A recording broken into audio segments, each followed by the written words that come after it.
દરમિયાન વીજ પુરવઠો જાળવવા ઉર્જા મંત્રીની તાકીદ ઋષિકેશ પટેલે વીજ પુરવઠા સત્તામંડળને આપ્યા મહત્વના આદેશ। ત્યારે તમામ વીજ ફીડરો અને ઇલેક્ટ્રિક સાધનોની ચકાસણીના આદેશ અપાયા।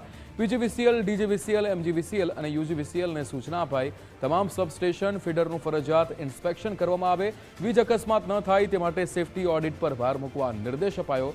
તમામ ખામીઓ દૂર કરી સેલ્ફ કમ્પ્લાયન્સ રિપોર્ટ મોકલવાનો આદેશ આપવામાં આવ્યો છે।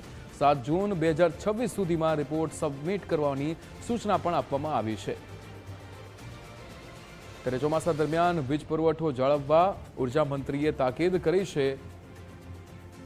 નિકુંજાની આપણી સાથે ફોન લાઈન પર જોડાઈ ગયા છે। નિકુંજ, ઉર્જા મંત્રીએ તાકીદ કરી છે વીજ પુરવઠો જાળવવા માટેની, અહીંયા ચોમાસા દરમિયાનની શું વિગતો?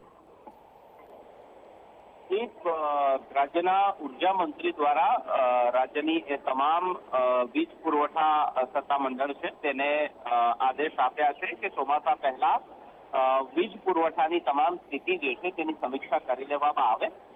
ચોમાસા પહેલા તમામ વીજ ફીડરો અને ઇલેક્ટ્રિક ઇક્વિપમેન્ટ જે છે તેની ચકાસણી કરવામાં આવે। પીજીવીસીએલ, ડીજીવીસીએલ, એમજીવીસીએલ અને યુજીવીસીએલ જે રાજ્યની અંદર વીજ પુરવઠો પહોંચાડે છે તેવી તમામ કંપનીઓને સૂચના આપવામાં આવી છે। ચોમાસા પહેલા તમામ સબસ્ટેશન અને ફીડરનું ઇન્સ્પેક્શન કરવા માટે પણ સૂચના આપવામાં આવી છે। વીજ અકસ્માત ન થાય તે માટે સેફટી ઓડિટ પર પણ ભાર મૂકવામાં આવ્યો છે।